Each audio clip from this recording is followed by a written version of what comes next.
Welcome everyone back for this session. It's a panel session, which I'm excited about because they tend to be sort of, they can be dynamic and we can kind of go back and forth with each other.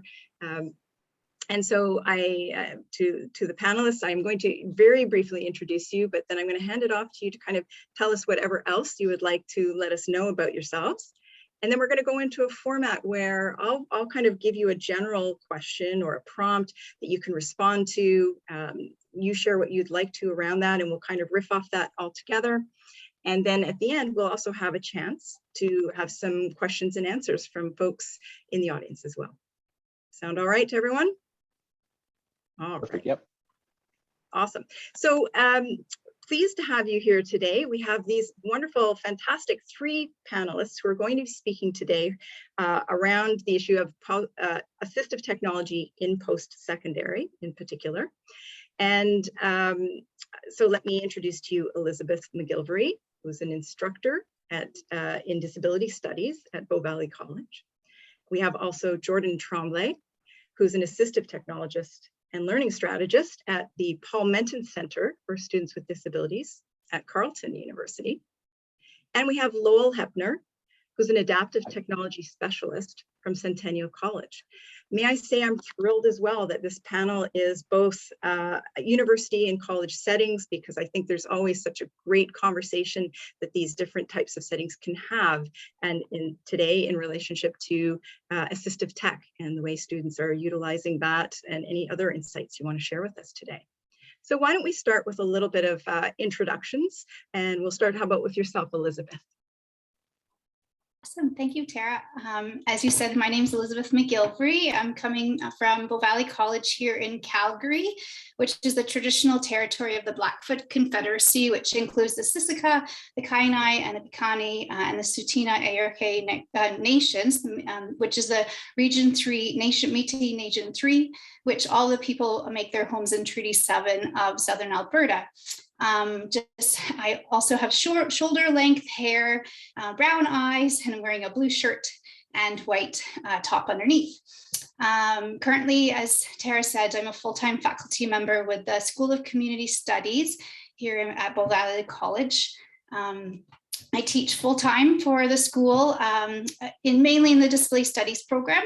And prior to this, I worked working with families with children with disabilities in the home, in their homes and community. My education, I went to Algonquin College, so I was thrilled to be part of this conference in Ottawa.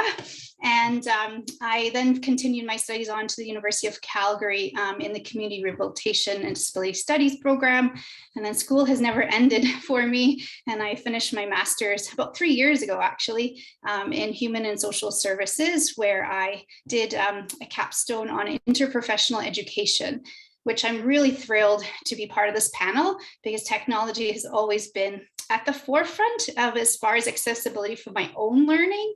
But then working with families, seeing their uses in unique ways of using technology to support their children and making it more accessible for their children to have friends, to engage in their community, whether it's recreation or in the school. So that's a little bit about me, and I'm thrilled to be part of this panel. I can't wait to have really in-depth discussions with both of you. Great, so how about, shall we go with Lowell? Sure, sounds good. Okay, hi everyone, my name is Lowell. I'm an adaptive technologist at Centennial College, which is in Toronto. That's on the Anishinaabe territory. Which also includes Mississaugas of the Credit, Haudenosaunee, and Huron-Wendat territory. I work at a campus that is primarily automotive technology and truck and coach and motorcycle maintenance and those sorts of programs to give you an idea of the campus that I'm at. I'm a white man in my late 30s. I'm in my office right now. I've got short blonde hair and I'm wearing sort of white and blue collared shirt, and my pronouns are he and him. I've been in my role for about 10 years now, and I love it. It's it's kind of a dream job for me. I did some technology consulting for the Toronto District School Board before this for 4 years or so. And I'm really excited to just to learn as much as possible from the other panelists, and happy to answer any questions as well. Great. This is one thing that I note about assistive technologists and folks who work in this space, the passion. And so last but not least, Jordyn Tremblay, who I know from our setting here and is got no shortage of amazing enthusiasm about these topics as well. Jordyn, would you like to introduce yourself? Hi, thanks, Tara. So I'm Jordyn Tremblay. I'm an assistive technologist and learning strategist from Carleton University at the Paul Menton Center, coming to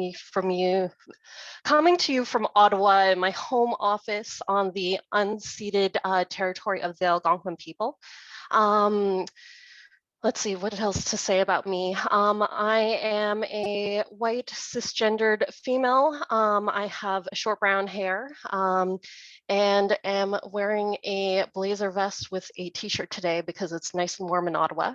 I have been in the realm of assistive technology for many, many years for not just work-related purposes, but also because I am an assistive technology user myself. So I am also wearing a microphone headset today, which is my classic because I use dictation software to write. I'm really excited to be on this panel, and I'm looking forward to the discussion we have. Great. Well, why don't we launch in then? I'll start with the first kind of piece that we wanted to start a discussion about, which is, the shift to online learning that has occurred over the last few years with the pandemic has, made it known that certainly there's always been traditional online learning, but then everything shifted for a while to online. So how do you feel that this shift to online and hybrid courses has impacted, from your perspective, student learning? And you can just, come at it from whichever angle you feel you've seen either some changes or some things that have become easier, whichever way you want to kind of address that. But so that impact on student learning in your settings. Why don't we start with, well, shall I go the same? Is it helpful if you know where you're going to be? Well, we can start with Elizabeth, we'll go Lowell, and then Jordyn. And I should let the audience know too that sometimes I might just have one or two of you to speak to it. We might switch it up, but for now we'll go in that order. Thank you, Tara. It's interesting because the context I'm at Bow Valley College, we had an online program in the Disability Studies program for at least 3 to 4 years. And so the shift for our program specifically was not as, like, it was 2 weeks within for most post-secondaries that they had to shift to an online form. We had already had set up our learning management systems, which we use D2L, but we also then got the use of MS Teams, which we were using Zoom before that on our own. And so it actually enabled us to use more technology as far as an MS Teams perspective and have an actual class setting set up online. And so the shift wasn't as drastic, I would say, in our department, but as a whole, it was quite a large shift, most importantly for students who signed up for a face-to-face learning environment, and then they had to shift. So that was something that sudden, not even a transition for all of us was, we had a week pause. The college gave us a week pause, which was really lovely because then we could take some training, beef up our MS team, look at our D2L, and really try to be really purposeful because it's a whole new skill set. Teaching online to face-to-face, not only to make sure my dogs were quiet in the background, but to make sure that even internet connectivity, my camera worked. Never thought I'd have to use lighting and different things. And so, yeah, there was lots to really mull over, not just getting used to looking at ourselves teaching. I also, to give some context, I had my master's was purely online, which in 2016, there was still a lot of stigma of like, how can you learn effectively online? And so then I was able to, when I the other foot using being an instructor, it was interesting being on the other side of things. And I really tried to focus my time on building that online community, because I know for a face-to-face class, that is super important. We're a downtown campus. People come to us, and it's right across from City Hall in Calgary. It's a great location. And so I really tried to focus my time on that. There was definitely some learning curves for all of us, whether it was using the mute button, making sure we don't crash, and just humanizing ourselves. And I could go on, but I want to hear from the other what they experienced from the shift as well. Mm-hmm. And Lowell, you're also at a college campus. So yeah. Why don't you tell us from your perspective how that's been? Yeah, it's been lots of interesting and surprising benefits, and also huge challenges. So it has been, it kind of depends on the student, and it's a good reminder of that each student's story and accessibility needs are very unique. Even if their, student ISP looks similar to another student's, it's their preference for in-person or online or hybrid learning can be very unique. So some students were emailing me, and I was meeting with them saying, I've never done better in school. This has been incredible. I've been able to manage my, kidney dialysis appointments with doing my classes on the days that I feel good, and being able to take days off when I'm not able to. And this is really great. And other students are saying, this is the worst thing that's ever happened to me. And I can't learn this way. This is very difficult. So there's definitely been a good mixture. The campus that I'm at, a lot of it is in-person labs, and the labs are auto body shops. So it's a lot of content as well that's very heavy on in-person, hands-on learning. In terms of my one-on-one training with students, I would say there's sometimes something lost in person, working with someone, and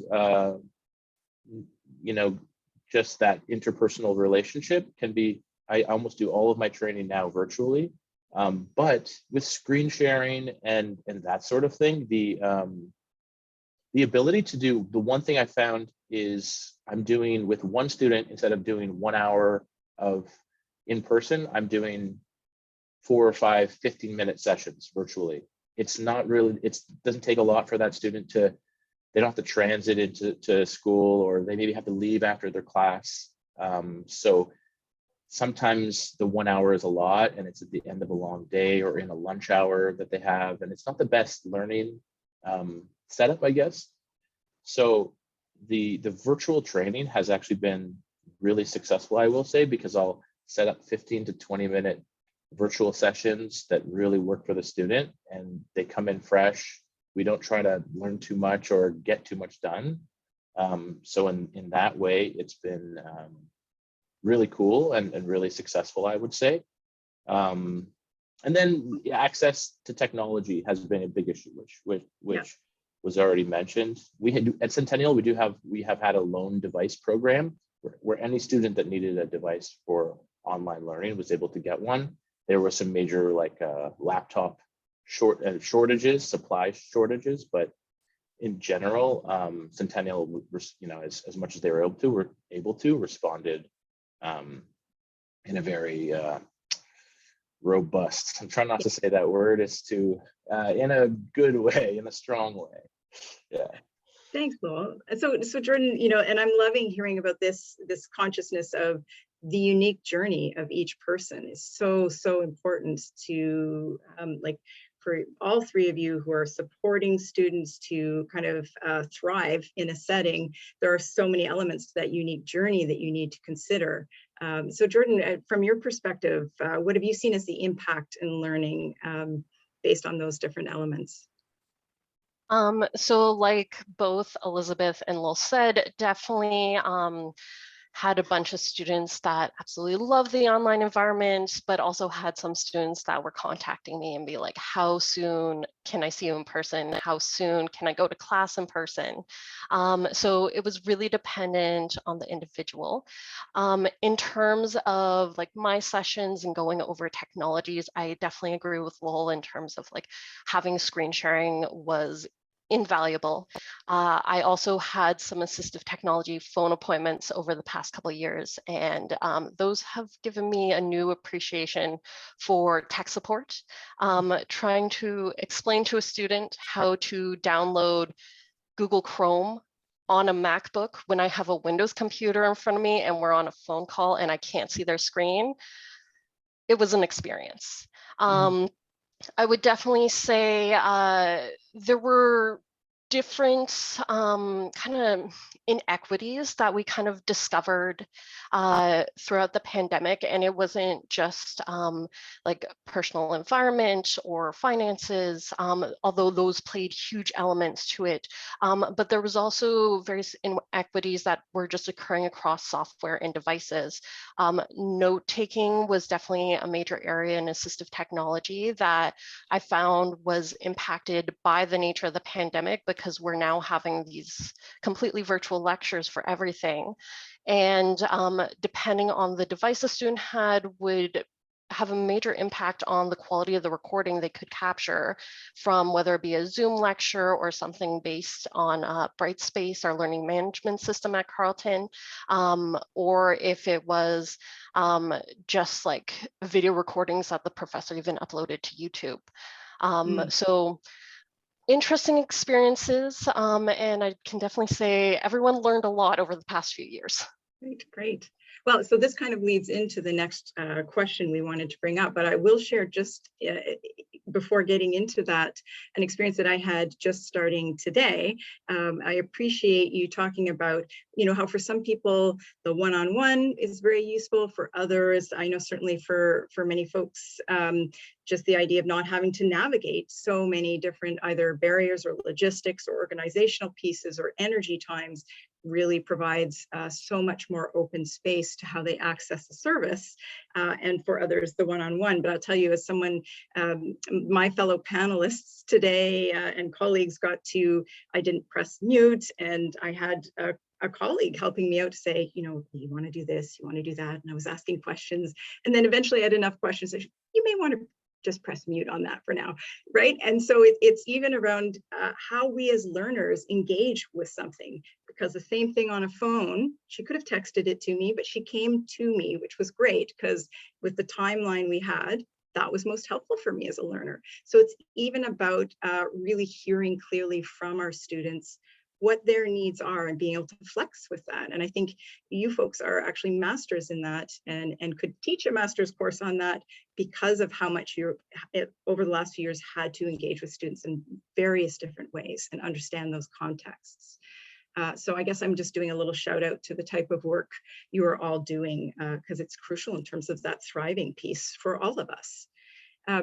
So as a second sort of discussion prompt for us, Lowell, you started speaking about it, and Jordyn, you kind of brought it up as well too. Let's talk a little bit about the availability of tech that over this last little while and even ongoing. What are some considerations we need to make about what tech is available, what software is available, and how we support people to access that and utilize it, and where we can see gaps or challenges that are happening. So why don't we switch it up, and why don't we actually start with Jordyn? Okay. Well, definitely, we noticed over the pandemic that like for certain technologies in particular, much easier to go over virtually. And then also I got into the routine of, because I couldn't necessarily demonstrate everything as clearly in a virtual session, I would be sending a lot of follow-up YouTube videos that had users kind of demonstrating it, which a lot of students found very helpful. So that's definitely a strategy I want to kind of continue forward in whatever this post-pandemic world looks like. there were definitely some difficulties in the sense of like LiveScribe pens in particular. Those are a very physical device that are much easier to demonstrate in person versus me being at my computer, holding it up to the camera and trying to show the student like, okay, this is how it writes on the page. This is how it sounds when it's recording. So it will be nice when we kind of get back into that environment where, well, I'm starting to get back into that now that we have a hybrid work schedule at Carleton, but I can physically then hand the device to a student and be like, here, try it out. I have noticed there are some learning curves. I have done some in-person dictation software training and having to sanitize the microphone headset when I pass it off to a student and then when I receive it back again is an experience. I am looking forward to also just being able to have my students bring in their technology and take a look at it if they have urgent questions. But yeah, I feel like it's going to be a kind of brave new world going forward. And I'm just hoping we can take the good things we've learned from the pandemic and apply them going forward, but also bring all those good things that come from the in-person environment to help it be easier to provide our students with the technology they need. Yeah, thank you, Jordyn. That's and great reflections on the logistics that are now sort of coming into play that might be a little bit different than they were before. So Elizabeth, maybe I'll ask you to kind of reflect as well. I know that Lowell had mentioned they had a lending program, like some of the availability of tech for when tech or assistive technologies or softwares or supports.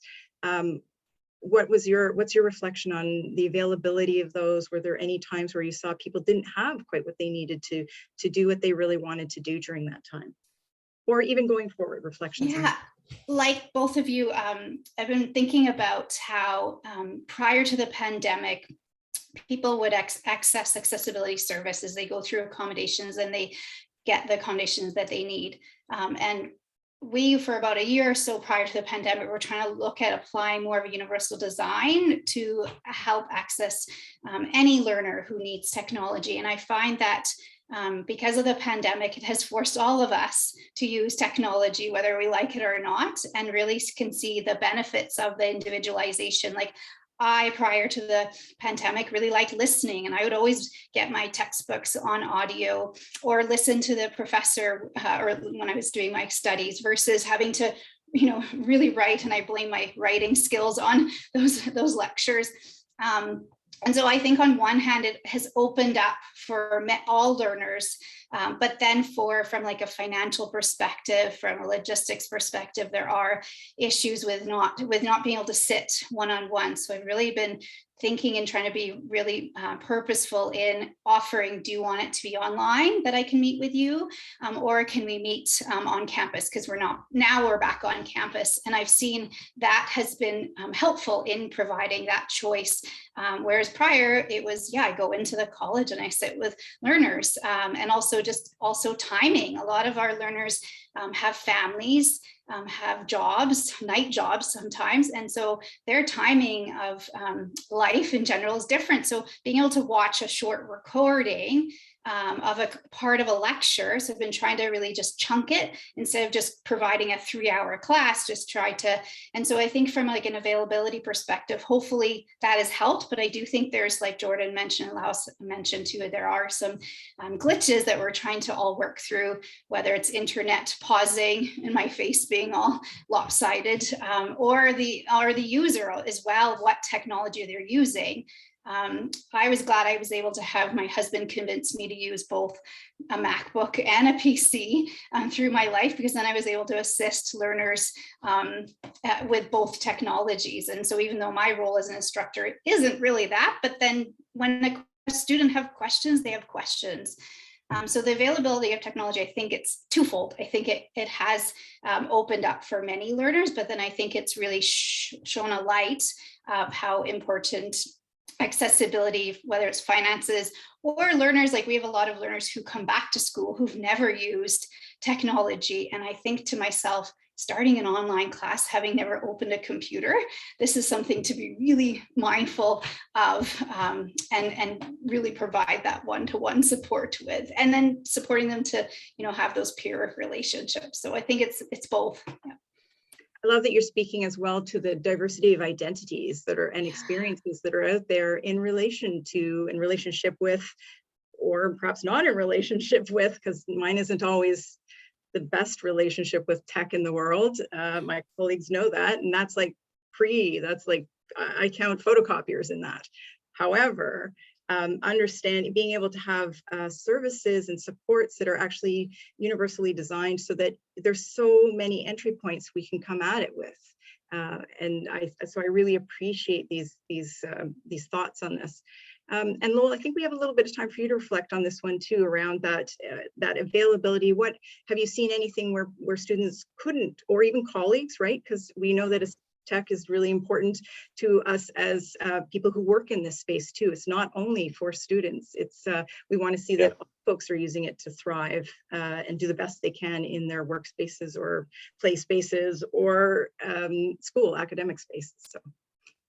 Absolutely. One thing that we noticed immediately as people are, both faculty and students are setting up online learning, is just how many different video conferencing platforms were being used at Centennial College, and everyone was just doing the best they could in that first semester.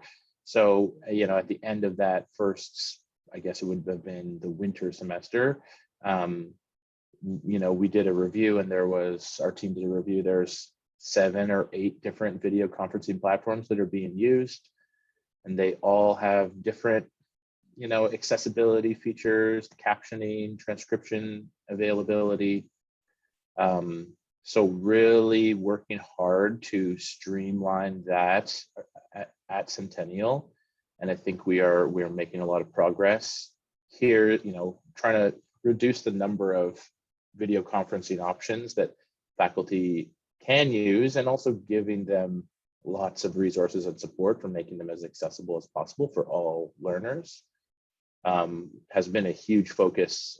Just hundreds of hours just trying to navigate that. And then the other on the other side is the virtual proctoring as well, like the online testing, and that being sometimes not very compatible with a lot of the applications or software that students are needing to use. So it really has shone a light on universal design as well. Making these courses, recording your content and posting it is a really good principle that we have been, working with faculty for a long time, and all of a sudden it's become quite easy to press record and post it onto the learning management system. So those are a couple of the issues. The biggest question as we go through any change, I think you need to think about who is it benefiting, but then also, is anyone left behind, right?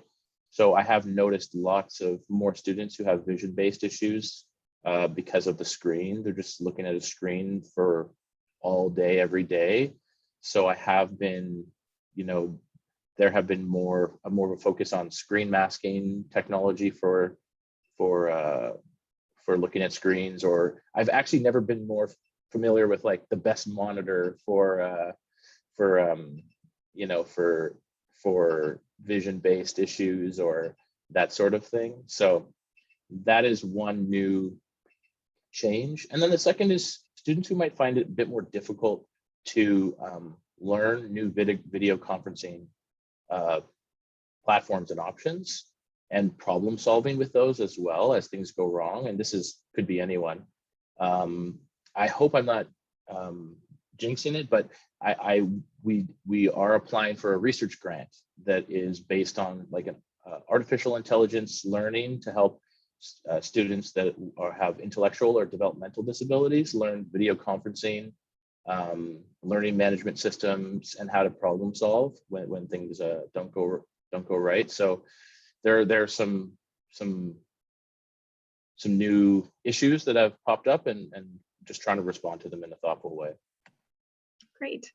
Well, and I'll tie in some of the things that we've heard earlier today too, around with us looking at trying to universally design much of this, considering the experiences that are more in the margins or that are complex, making sure that that's incorporated and understood within our process of design, and understanding that inclusive design is actually a lot about the choices of what we are looking to and paying attention to.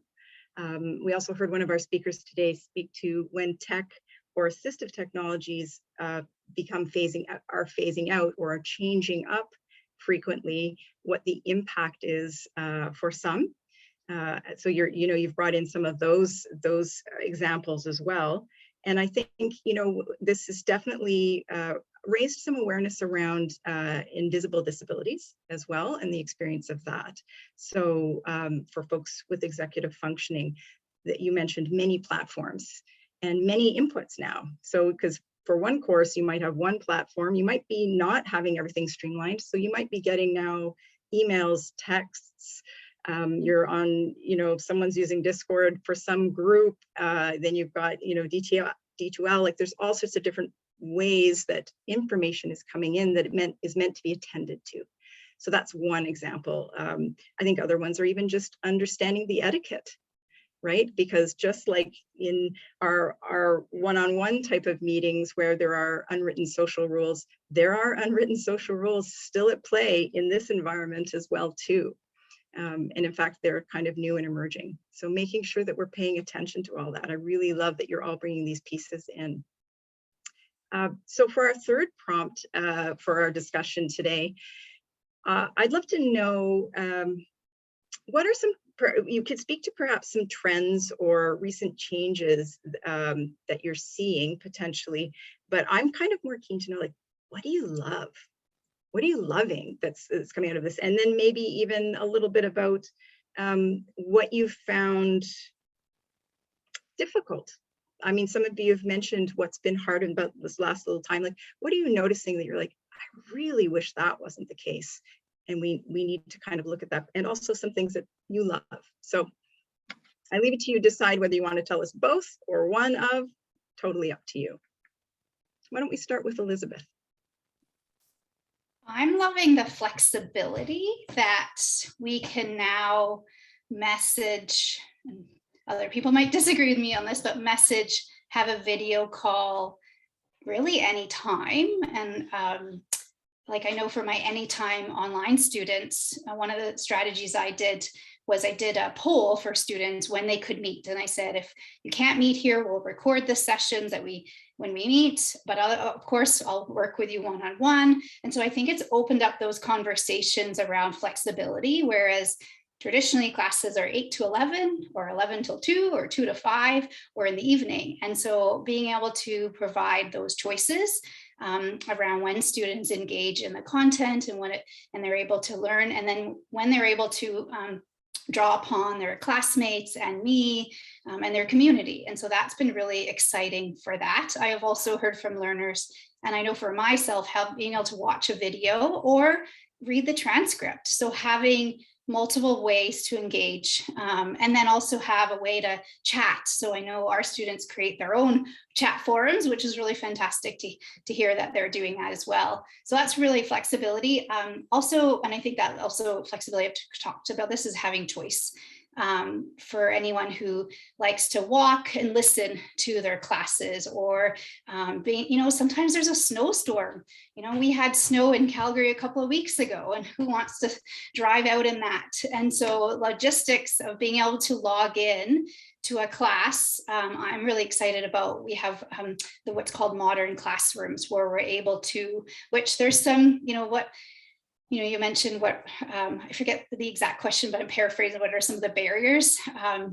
And what I'm finding is there's some glitches with it. So I've been going back to my low tech strategies of bringing both computers, setting up my laptop, just in case the modern classroom tech isn't working and I can't call IT. And so just trying to be creative. That's also exciting in that.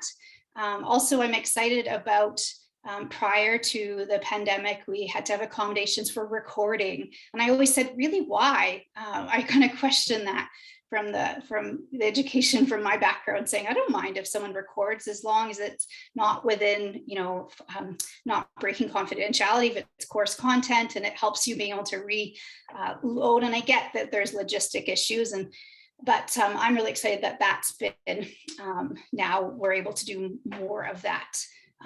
Did I cover? I think that's both of what are we nervous about, or yeah, so flexibility, choices, and can kind of continue that. Yeah. And even as Lowell had said, keeping in mind, with each thing that's cool and exciting, sometimes we have to also make sure what that could mean for someone else, right? So I love that you incorporated that in your answer as well.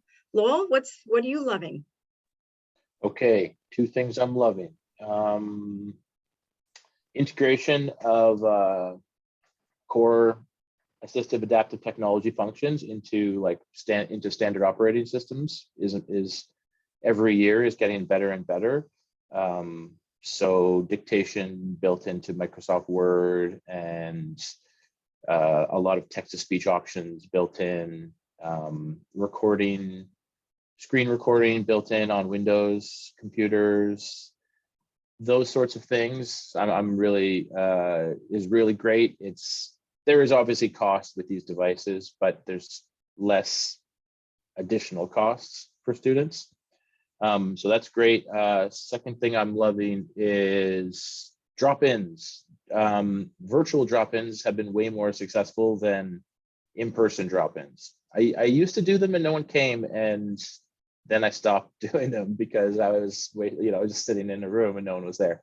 But I started doing them again, and kind of every week. It's on Monday mornings, and it's Monday, like late morning, kind of lunchtime.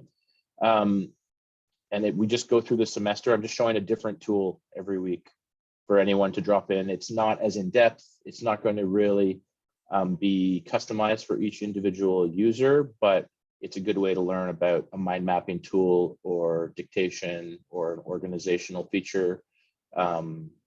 Happens once a week. I started a couple weeks before every semester, and I'm kind of starting to zero in on a schedule that I'm sticking to. I just do like organization features first, and then note-taking features and some reading features and study skills as tests start to come up.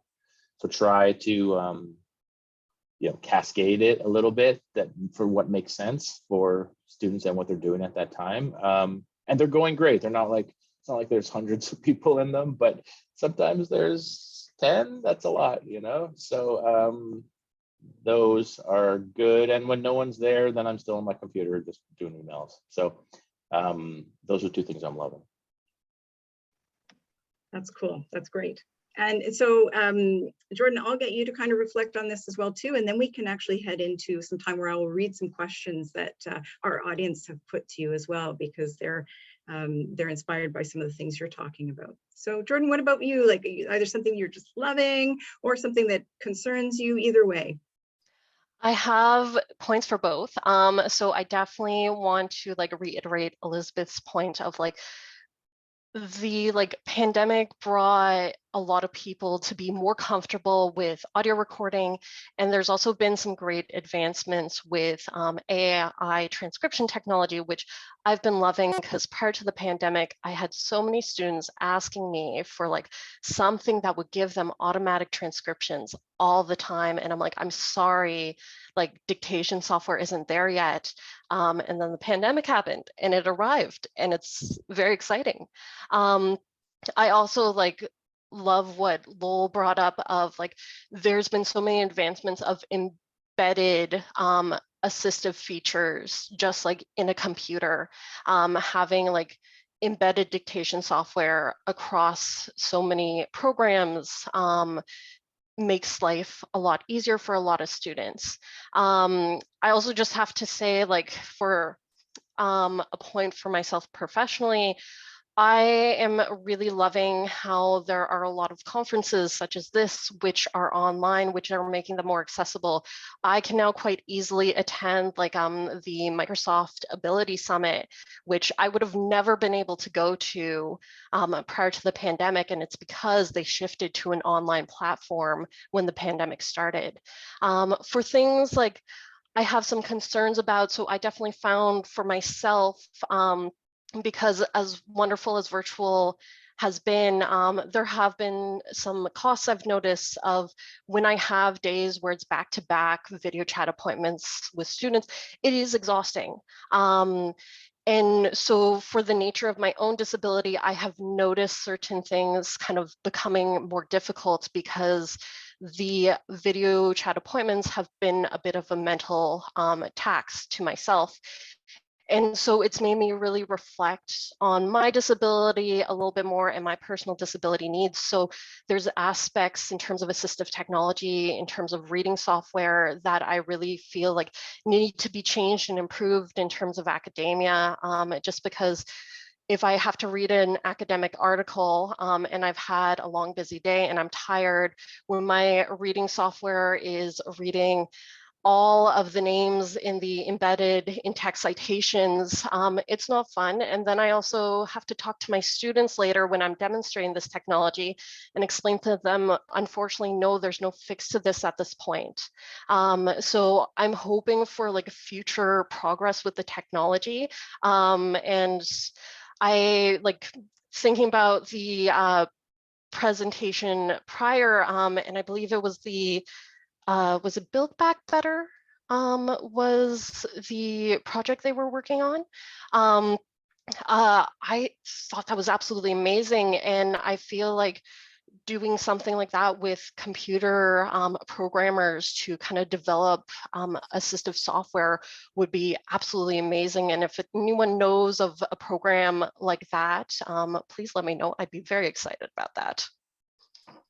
That's awesome, Jordyn. Thank you. And thank you for your reflections in terms of us as workers, or how we're out there doing what we've got to do in the day, and how I think this really speaks to accessibility in general. And this is where, you know, a lot of Reed's work comes in around understanding that we are all going to have, over our personal and unique journeys, impacts on what we can bring in a given moment and why.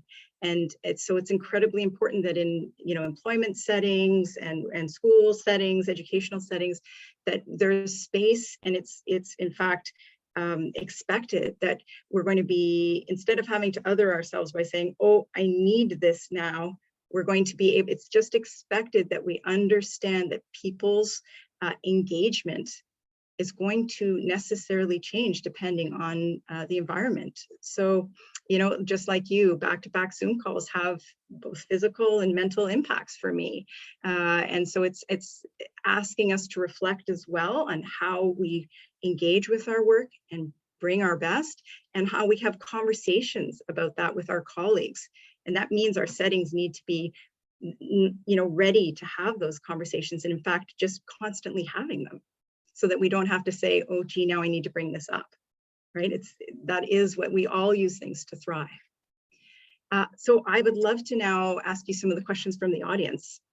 So let's see here. One of them that is from the audience is the following. How can the universities better prepare to support instructors and students regarding the use of technologies?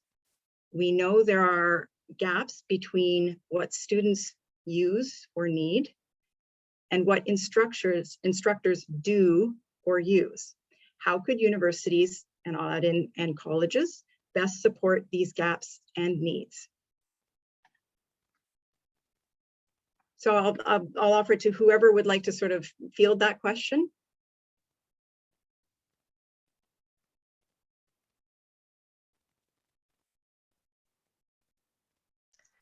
I can go first, and then perfect.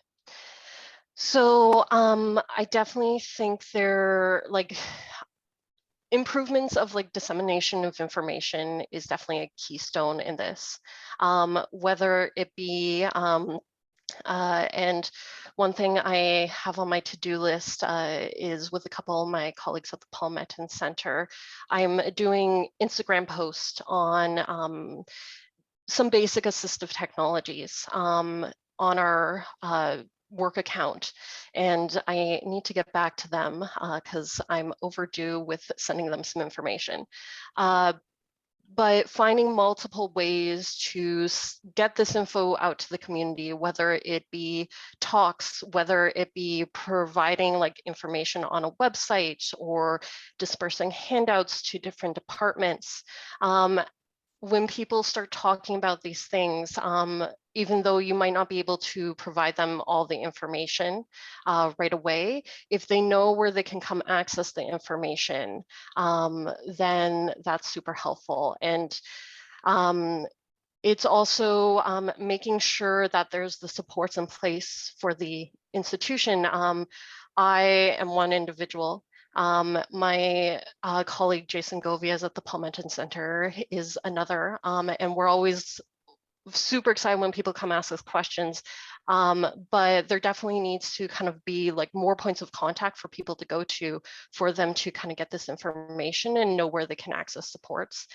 So like everyone within the community can be better supported. Great, thanks. Lowell, did you want to add to that before I ask the next question? Well, I just wanted to say thank you for Jordyn for answering, because I don't answer questions immediately very well. So it's always nice to have someone go first. I think at its most simple, there needs to be clear expectations and clear resources for meeting those expectations. You know, like that's how we set ourselves up for success, knowing what we have to do. So when we go to have to do our online class, what are the video conferencing platforms that are accessible and good to use, right? So there's an expectation that there's accessibility is going to be embedded in every step along the way. But if colleges and universities aren't providing resources on how to do that, then it's not, you can't do it, right? So we need to let the faculty focus on teaching and designing their courses, do what they do best.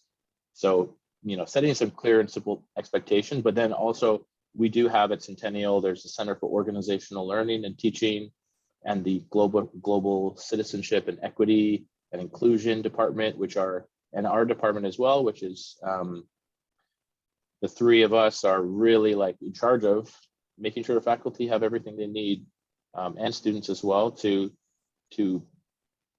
get through their courses and their programs in an accessible way. So it's kind of, I think those are the two components. You know, faculty needs to know what's expected of them, and then colleges and universities have to provide them with resources and support. Great points on that one, for sure. I might come back around to a question where someone did ask about what do you find are great tools for universally designing the most accessible type of course from the get-go before you're even maybe, you know, particularly for faculty and instructors, before they even know, you know, have any requests formally. But I would like to also get this other question in as well. So let's start with this other design question, which is interesting because it's about space and how you're providing your assistive technology services. So I'll read it as it's come in.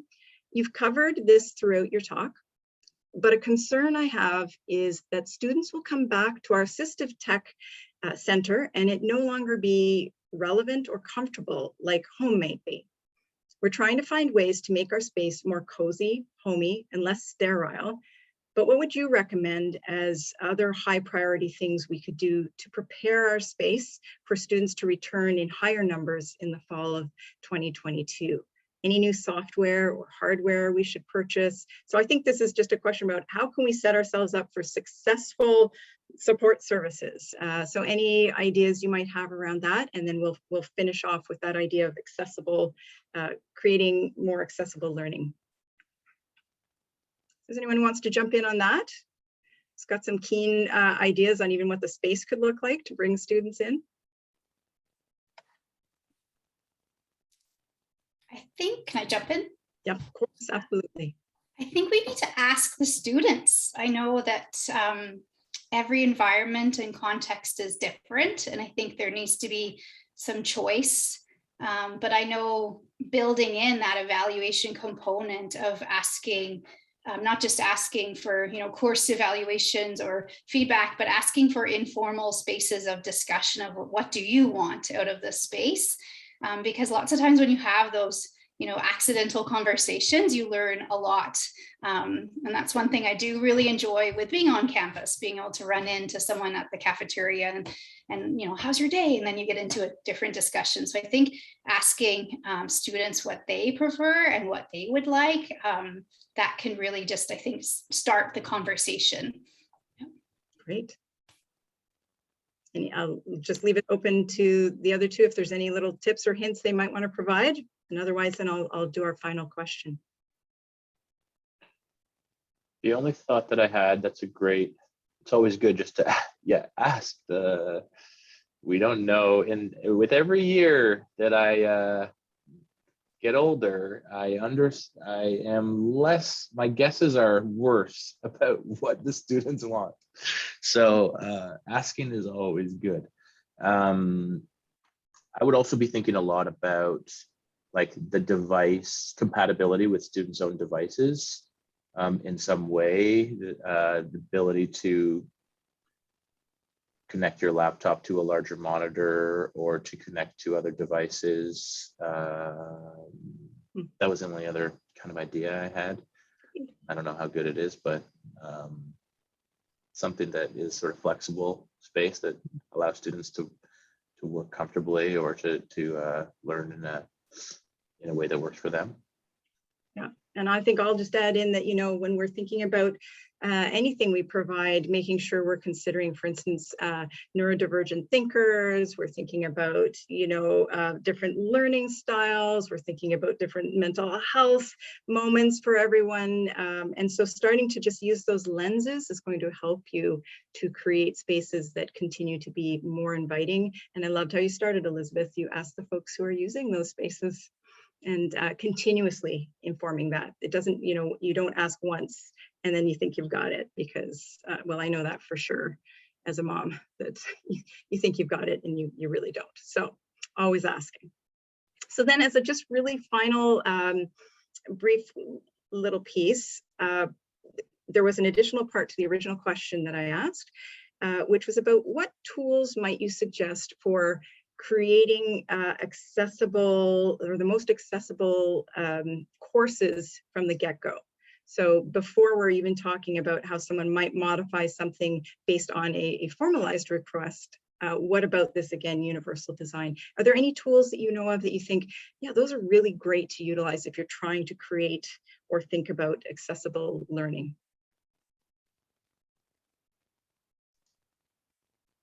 If I can jump in here. Of course, Jordyn. Two things that just come straight to mind is asking questions and staying informed of accessibility and universal design when it comes to course design. There are lots of resources on the internet at all institutions. There definitely is a point of contact it might be various departments and different institutions, but there will be someone who is aware of what more accessible course development is going to look like. So reaching out to them, asking questions, because I'm willing to bet that like they will be very excited to talk to you. In addition to that, using features such as like the accessibility checker on Microsoft software suites, that's always nice to use and it kind of provides some information. There are more advanced checks that people can be doing to be like making sure things are more accessible, but do keep in mind when it comes to accessibility and universal design, like it's important that you do your best and just know that like it might not be perfect, but like as long as you're open to like people kind of giving you recommendations and continuing to like learn and grow from that information, like that's the best mindset you can have going into this. And when it comes to accessibility and universal design, we're all responsible for it. It's not just like on one person. So reach out to your network and just have fun with it and learn. Great. We have we use Brightspace as our learning management system, and I would just whatever is being used, I would reach out to your contact. They have lots of resources and money, and we're a valued, hopefully, client, you know. So we went to Brightspace and we said, how can we improve this product? Can we embed text to speech into this? Can we do what are our options here? We really want to improve this product for our students, and we had a lot of success working with them so far. So I would really lean on the relationships that you have and the money you're already spending, you know, go to those people and see how we can improve the product, you know, the course design or whatever it is. And we've had some success with that. It's always been a positive response. They're always interested in helping. And sometimes you learn, like, you can even just say, like, what else can we do? Like, what are some other cool things that other people are doing? That's a good place to start. Mm-hmm. All right. Elizabeth? Yeah, I agree with everything that's been said thus far. And I think, Jordyn, you touched upon this, that mindset. I think it can be overwhelming as faculty when you're thinking about course design. And I think the one thing that stuck with me is that +1, that if you can always add one more way of being accessible, and then engaging with your students and asking, how did that work for you? An example is the course offering, we call it the course offering information document, which is also known as a course syllabus. And I'm running a condensed course right now, facilitating a condensed course, and they were saying we have so many due dates. So I said, what can I do? And one said, well, I just need a toolkit. And I was like, that's an idea. So I took the idea with the student, and actually jointly we made a toolkit, and it was a classroom activity, and that's been something now I've been using and helping students to use in their own way. So yeah, I think just always that +1. And then, like both of you have already said, relying on the learning, we have learning design people that more like want to talk about and help you look at your courses and adding different ways. And I think just being creative too, having some fun with it. Like, I know lots of it's text, and I'm a person, like, I love reading, but I like looking at an infographic or watching a quick video. So thinking about multiple ways so that people can engage in content in different, so that rather than just reading, because if they can read it and then apply it to their own life, that's the growth. And so I think just not being trying different things that might not work. I've definitely tried things that have not worked through the years, and then just reassessing that and going back to asking the students of, like, how did that work for you? So. Great.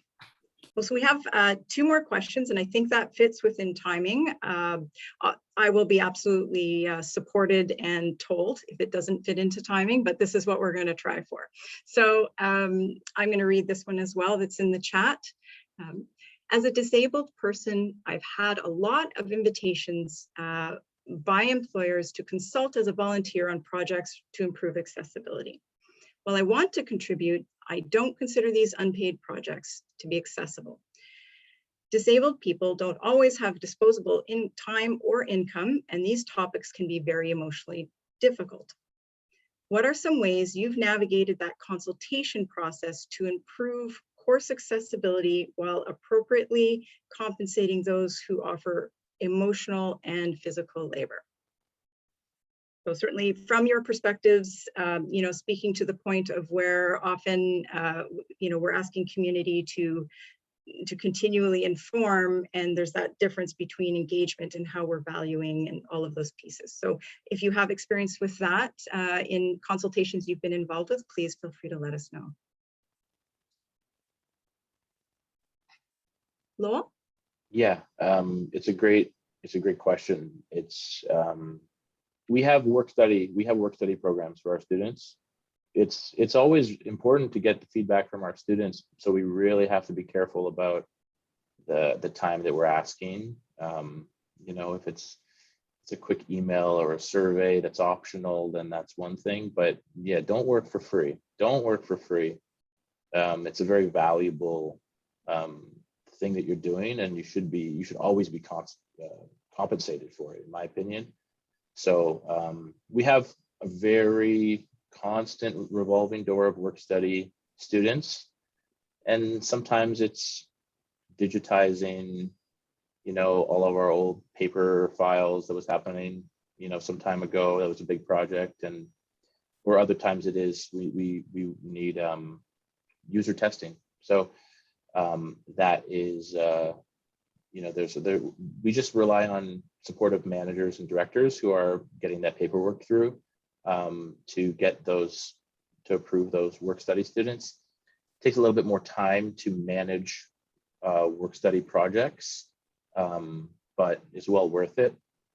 So you know, it's a great point, and it's a real like slippery slope of like free labor, both emotional, as you mentioned, and physical. So you know, that's what we try to do, but it's we try to be very mindful about it as well. Thanks. Anyone else want to give any insight in that one? I can speak to this, also just from personal experience as well. It's not easy when you like, and for you as an individual, you definitely know the amount of labor that goes into this, both as Lowell brought up, like physically and emotionally. Part of it is definitely aligning yourself and making sure you have individuals around you who will be super supportive.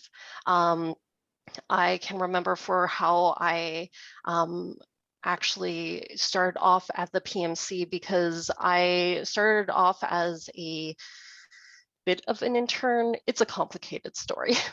But for that, I was getting a course credit for working at the Paul Menton Center. And then I received a call after I had graduated asking if I wanted to come back on a part-time basis. But for the individual who called me, I just asked them right away, I'm like, just so I know, is this a paid position? And they're like, just give me a sec, Jordyn, I'm going to double check and get back to you.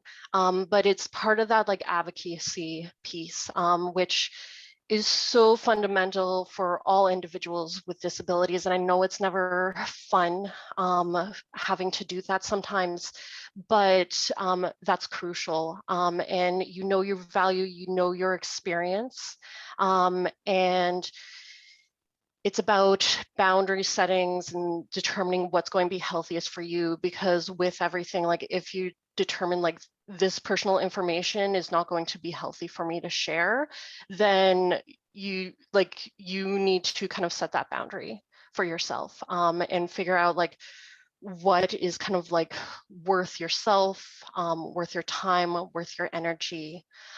So always be looking out for yourself, but always, yeah, please advocate for yourself to get paid for that effort.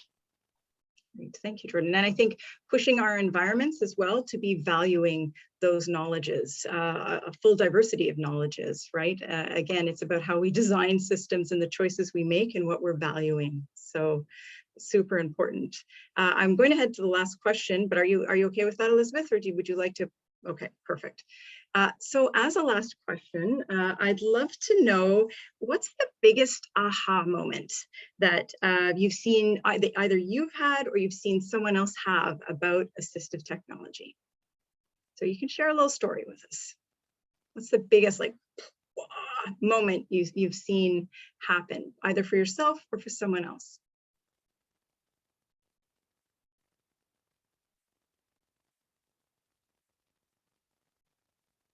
And for me, I think I'll sort of prompt that or support that with, you know, it's often not until someone experiences something until they go, oh, I get it now. So that can be either I understand a barrier that I didn't realize existed because I am lucky enough not to have to navigate that barrier. Or it could be I never thought I could, but now I realize I can kind of moment. Like aha moments come in all sorts of different shapes and sizes. And I think they are also really important because they really infuse themselves with us. One thing I watched particularly related to as people navigated through and continue to through COVID is there is a slight, not that it's a full understanding, but there's a slight more understanding around what it means to navigate the unwritten rules of a social environment, that on a daily, there are some individuals who are navigating that all the time. Many neurodivergent thinkers are having to sort of try and access something that might be challenging to kind of just get, whereas a lot of people just breathe it in. And many neurotypical folks realized that when they were wondering about the new social rules. How close, like, yes, there's how close do I stand, but there's someone there with a mask. Do they want to wear a mask? Do I want to wear a mask? Do they know that I don't or I do? Or all of those pieces, right? Or am I standing too close to someone? Am I not? What do I do when like all of those questions? And people were reporting that it's exhausting. And there's a lot of folks saying, yeah, it is. Right. And so there was a bit of a welcome to my world kind of moment in some discussions. So I guess for you, can you think of a time where you saw someone have, or you had for yourself, an aha moment? So I could probably go multiple hours just gushing about my students and my colleagues, because whenever I have the appointment where they kind of realize, oh, this assistive technology is just going to make things a lot better, it's always a good day. One thing I'll bring up though that like I found was so important, and like a point about this was brought up in an earlier presentation today, but I attended a conference a couple of weeks ago, and someone had brought up how with a lot of assistive technologies, because originally when they were being creative, they were very, very expensive, and many of them are still very expensive. But nowadays there are a lot of free assistive technologies, but they're free with an asterisk because they usually have like some privacy that you're giving up. Whether it be voice recognition software that's free and like your voice is being sent to the cloud to be analyzed. And though I hope and dream that all those companies are not doing anything nefarious with that information, do we ever truly know? And so it's having those conversations with students and figuring out the best way to have those conversations. And when I was attending that presentation, because like I've thought about this in the back of my head before, but having someone fully bring up like, oh, there's still a major cost to assistive technology and its privacy was a huge aha moment for me. And I want to see now that like people are starting to have those conversations more, where does this go going forward?